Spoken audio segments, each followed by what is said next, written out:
Assalamualaikum warahmatullahi wabarakatuh. Saya Widya Ayu Nitya. Saya akan menjelaskan tentang analisis kurikulum. Kurikulum adalah seperangkat mata pelajaran yang disampaikan guru kepada siswa untuk mendapatkan ijazah atau untuk ujian kenaikan tingkat. Pengertian kurikulum saat ini sama dengan pembelajaran di sekolah yang disampaikan guru kepada murid.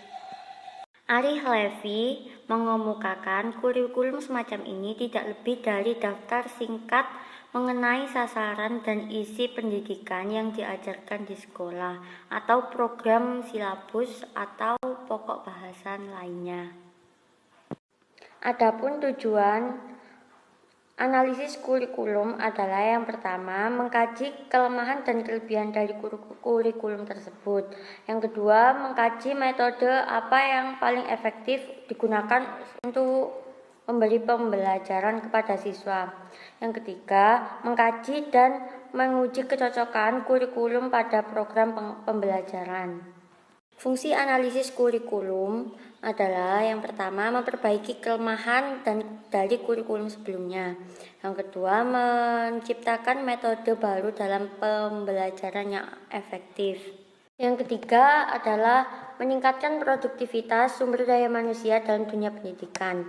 Secara umum, fungsi kurikulum adalah sebagai alat untuk membantu peserta didik untuk mengembangkan pribadinya ke arah tujuan pendidikan dan memperbaiki kelemahan yang ada, menciptakan metode atau model yang baru, meningkatkan produktivitas sumber daya manusia dalam dunia pendidikan, dan menjawab pertanyaan yang masih belum bisa terjawab pada kurikulum sebelumnya. Menurut Alexander Inglis, fungsi kurikulum ada 6. Yang pertama, fungsi penyesuaian, karena individu dalam lingkungan, sedangkan lingkungan tersebut senantiasa berubah dan dinamis, maka setiap individu harus mampu menyesuaikan diri secara dinamis.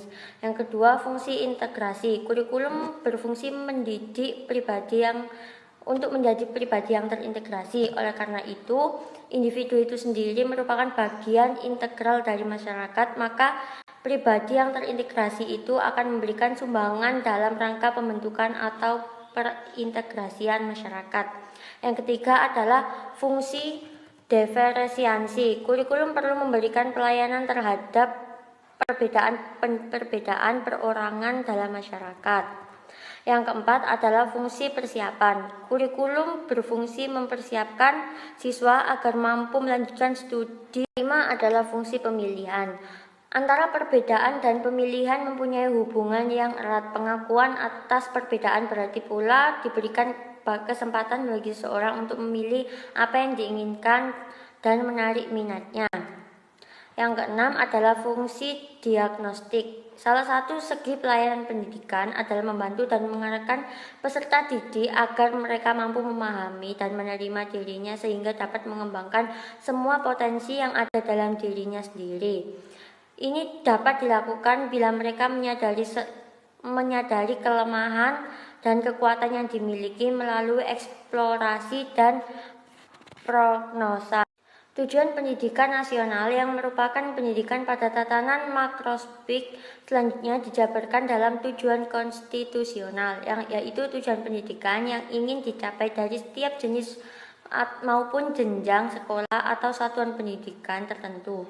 Dalam Permendiknas nomor 22 tahun 2007 dikemukakan bahwa tujuan pendidikan tingkat satuan pendidikan dasar dan menengah dirumuskan mengacu pada tujuan umum pendidikan, yakni yang pertama, tujuan pendidikan dasar adalah meletakkan kecerdasan, pengetahuan, kepribadian, akhlak mulia, serta keterampilan hidup mandiri dan mengikuti pendidikan lebih lanjut.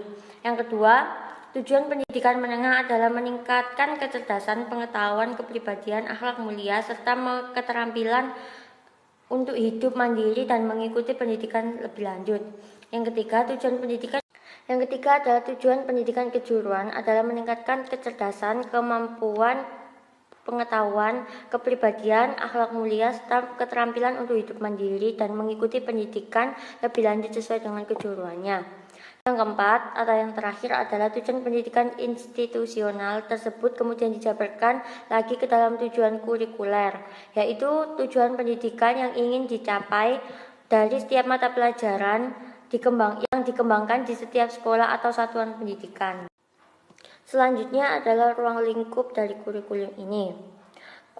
Yang pertama adalah proses perencanaan.